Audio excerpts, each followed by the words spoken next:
Recently, there has been some controversy on the online leftist community concerning the status of the Soviet Union.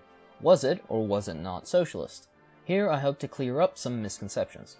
A minor note though, this applies for the period up to right before Khrushchev's reforms. After those reforms, a separate analysis can be found in another series of videos I've made on my channel. So let's get started. Under the socialist system of national economy in the USSR, the means of production are social property. That is, they belong to the working people in the form of either the socialist state or of the collective farms and other cooperative unions. Consequently, the products of labor also belong to the working people. Under the capitalist economic system in other countries, the means of production are the private property of the capitalists and landowners, and consequently the products of labor also belong to those capitalists and landowners. The socialist system of national economy of the USSR meant that the exploitation of man by man had been abolished, that wage labor had been abolished, and that the purpose of production is the maximum satisfaction of the growing material and cultural needs of the whole of society. Labor power was not a commodity, there was no right to hire and fire, and workers were paid according to the quality and quantity of their work. Capitalist production, on the other hand, is for the purpose of securing the maximum capitalist profit through the exploitation, ruin, and enslavement of the working people. The existence of wage labor in the USSR has yet to be proven by those who claim the USSR is not socialist. In the USSR, socialist production developed in a planned way and without interruption. The steady rise in the living standards and purchasing power of the working people are a stimulus to increased production and a secure guarantee of freedom from crises and overproduction and unemployment. Capitalist production, on the other hand, develops without a plan. The growth of production runs up against the proletarian condition of the working people and the relative reduction of their purchasing power. This inevitably brings crises of overproduction, growing unemployment, and impoverishment of the masses. In the USSR, each worker received material wealth according to the quantity and quality of his or her labor. The distribution of the national income serves to raise the welfare of the working people, extend socialist production in town and country, and increase the social wealth. Under capitalism, on the other hand, distribution of the national income takes place for the purpose of enriching the exploiting classes and their numerous parasitic servants. In the USSR, state power belonged to the working class.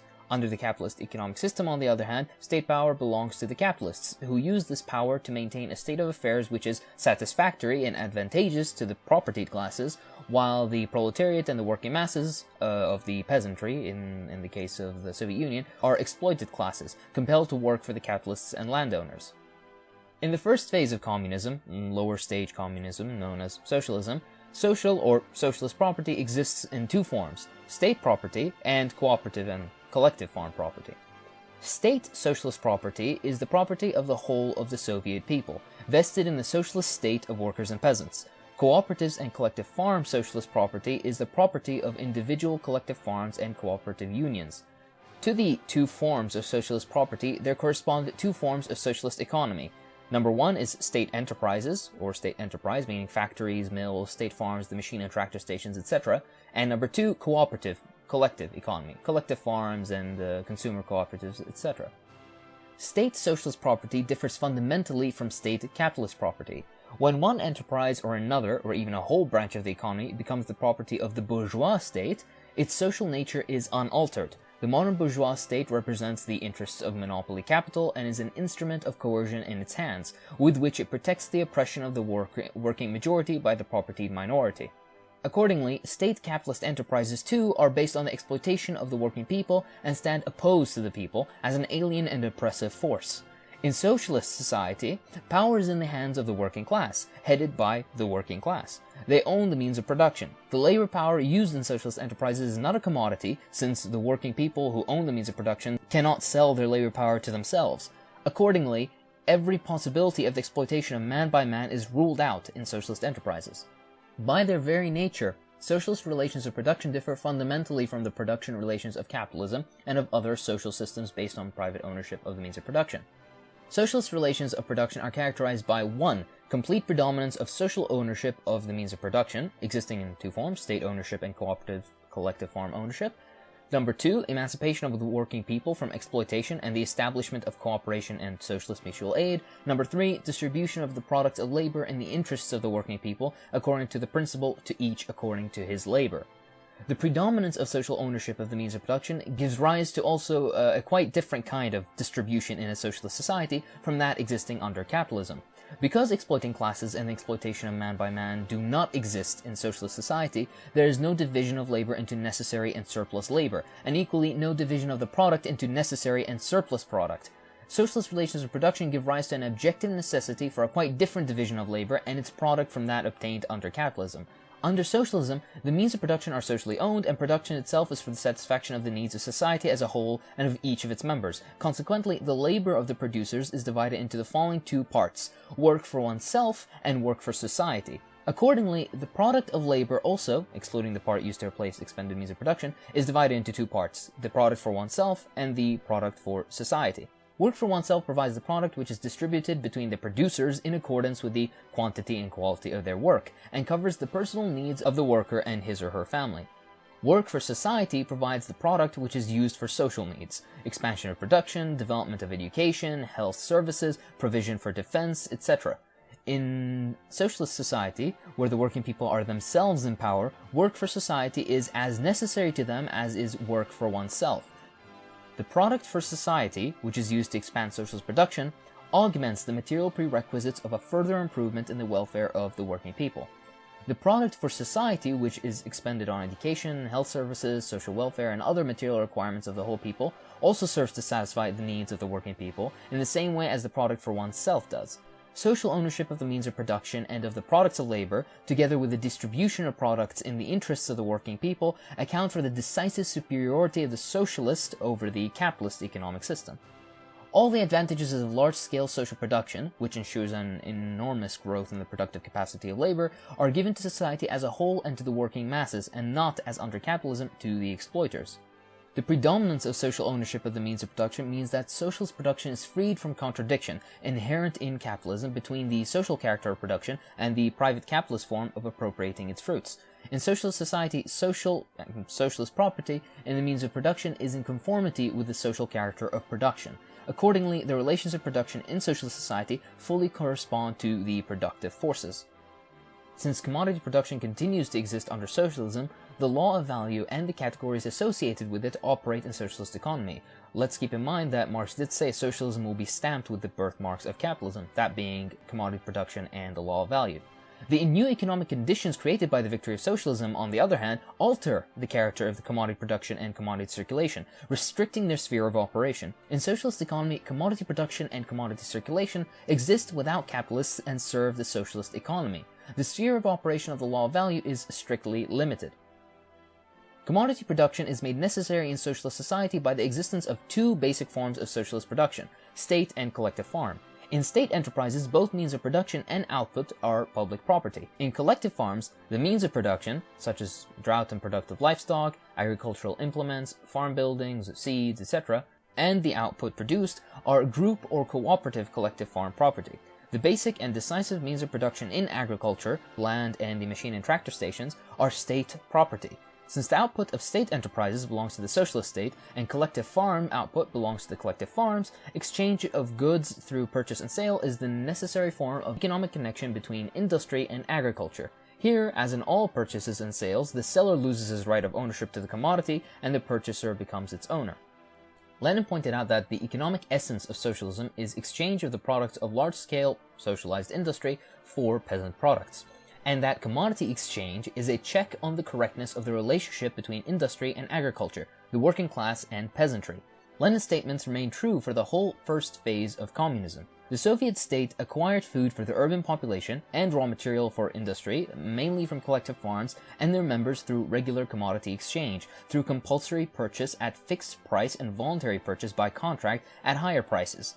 Collective farms and their members in their turn can obtain the money they need to acquire the output of industry only by selling their own marketable output to the state, to cooperatives, and on the collective farm market. Thus, agricultural produce and raw materials acquired from the collective farm sector by the state and the cooperatives by compulsory purchase or by contract are commodities, and so are agricultural products sold by collective farms and their members in collective farm markets. Industrial products, mostly consumer goods, produced by state enterprises and purchased by collective farms and their members are also commodities. Inasmuch as manufactured and agricultural consumer goods are commodities, the urban population also acquires them through purchase and sale. In this case, there's a transfer of commodities from state and cooperative ownership. In socialist economy, commodity production is a commodity production of a special kind, without private ownership of the means of production and without capitalists. In the main, it is carried on by united socialist producers, the state, collective farms, and the cooperatives. The means of production are socially owned, and the system of hired labor and the exploitation of man by man is abolished. These decisive economic conditions confine commodity production in socialist economy within definite limits. It cannot turn into capitalist production, and instead serves socialist society. To deny this is to show a lack of a materialistic understanding of socialist economy, economic laws, and economic phenomena. In socialist society, commodity production is not as unlimited and universal in its scope as it is under capitalism. The area of operation of commodity production and circulation is limited mainly to consumer goods. Labor power is not a commodity.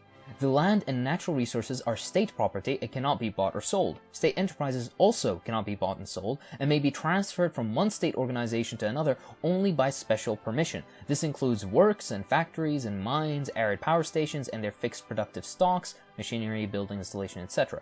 They are therefore not commodities, not objects of sale or purchase. Means of production produced in the state sector, such as machines, machine tools, metal, coal, oil, etc., are chiefly distributed among state enterprises. The national economic plans provide for the allocation to each enterprise of definite material funds appropriate to its production program. The enterprises producing these funds supply them to the consuming enterprises on the basis of contracts between the two parties. When means of production are transferred to a particular enterprise, the socialist state remains their full owner. Directors of enterprises who receive means of production from the socialist state in no way become their owners. They are simply agents of the state invested with the function of utilizing the means of production in accordance with the state plans. The main agricultural machines, such as tractors and combine harvesters, are not sold to the collective farms, but are concentrated in the machine and tractor stations, which are state enterprises and serve the collective farms with the assistance of these means of production.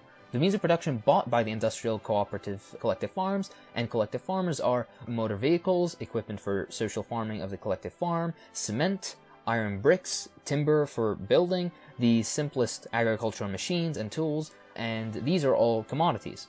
The means of production sold to foreign states, foreign countries, are also commodities. In these cases, purchase and sale, and exchange in the ownership of the commodities, takes place.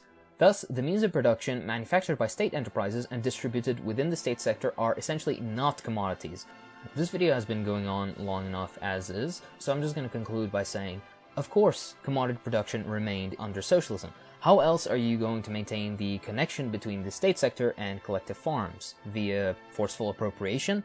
What about global trade? The rest of the world may still be capitalist, and the socialist state can't just exist in a bubble cut off from the rest of the world. In that case, of course, there will be commodity production for the sake of foreign trade. People who claim the USSR was not socialist due to commodity production, for example, these people are talking in absolute terms, and they will never do anything constructive towards revolution in this case, because if they ever did have any responsibility in a revolutionary situation, they would ruin it with their horrible theoretical understandings and application. Sometimes you have to be pragmatic, avoid book worship, and not twist what Marx is saying to suit your own personal biases.